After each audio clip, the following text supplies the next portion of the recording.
ఆంధ్ర రాష్ట్ర ప్రజలు ఎన్డీఏ కూటమిని ఫుట్బాల్ తన్నినట్లు తంతారు అని. ఆ తంటం ఎప్పుడో అయిపోయిందండి.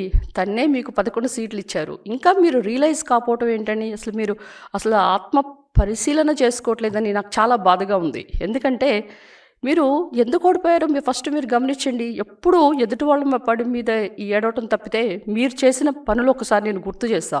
ఎందుకు దళిత మహిళని మీరు ఏ విధంగా హింసించారు? అసలు ఎన్సీఆర్‌బీ రిపోర్ట్ కనుక మనం తీస్తే ఏపీ దేశంలోనే మొట్టమొదటి ప్లేస్‌లో ఉందని, మహిళల ఆత్మగౌరవానికి దెబ్బతీసే విధంగా ఉందని కూడా మనకి రిపోర్ట్స్ వచ్చినాయి.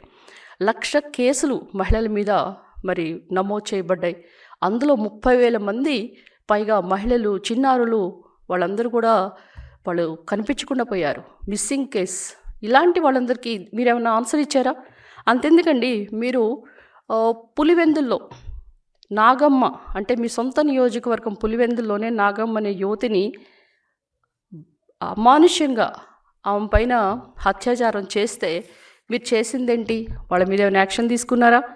అంతెందుకు డాక్టర్ అనితని మీరు ఎంతో నిర్బంధించి, వేధించి ఆమె మీద అసభ్య పదజాలంతో అక్రమ కేసులు పెట్టినప్పుడు ఆమె ఆత్మహత్య చేసుకున్న విషయం మీకు గుర్తులేదా?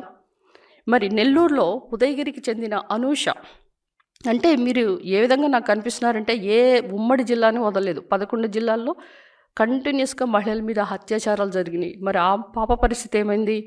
ఇక రాజమండ్రికి చెందిన 10వ తరగతి చదువుతున్న 16 ఏళ్ల బాలిక, ఆమె పరిస్థితి ఏ విధంగా ఆమె మానభంగం చేయబడింది, ఏ విధంగా చనిపోయిందో మీకు తెలుసు. ఇక పులివెందులో నాగమ్మ చనిపోయినప్పుడు ఎస్సీల మీదే ఎస్సీ ఎస్టీ కేసులు పెట్టడం. ఇప్పుడు మా హోమ్ మినిస్టర్ గారు అనిత గారు, మా ఎమ్మెల్యే మడకశిర ఎమ్మెల్యే రాజుగారు పోతే ఎంఎస్ రాజు గారు వాళ్ళపైన కేసులు పెట్టిన విషయం మీరు ఒకసారి గుర్తు తెచ్చుకోండి. ఇక గుంటూరులో మీరు 2021 ఆగస్టు 15న జెండా వందనం ఘనంగా చేస్తున్న టైంలోనే పక్కన పెదకాకానికి చెందిన బీటెక్ చదువుతున్న రమ్య మరి హత్యగా గావించడం మీకు గుర్తులేదా?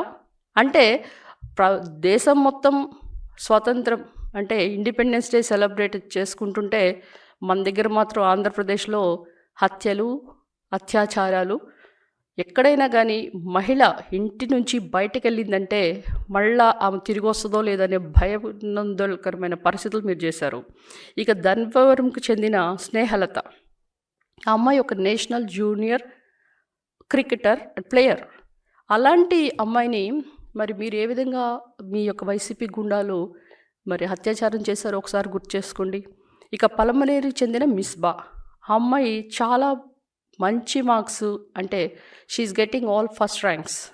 అంటే మీ పలమనేరుకి చెందిన ఒక నాయకుడు కూతురికి తక్కువ మార్క్స్ వస్తున్నాయని ఆ అమ్మాయిని హింసిస్తే ఆ అమ్మాయి చనిపోవటం మీకు తెలీదా? ఇక మీరు ఆయిషా కేసులో అంటే అక్రమంగా సత్యబాబుని అరెస్ట్ చేస్తే 8 సంవత్సరాలు జైలు శిక్ష వేయించింది మీరు కాదా? ఎందుకంటే ఎవరో చేసిన కేసుని మీరు అంటున్నారు అక్రమ కేసులు, అక్రమ సాక్ష్యాలు సృష్టించారని. మీరు చేసింది ఇది అక్రమం. ఇది మీరు ఒకసారి గుర్తుపెట్టుకోవాలి. ఇక మీ హయాంలో ఎక్కడైనా చూడండి ఎలాంటి యాక్షన్ తీసుకున్నారా?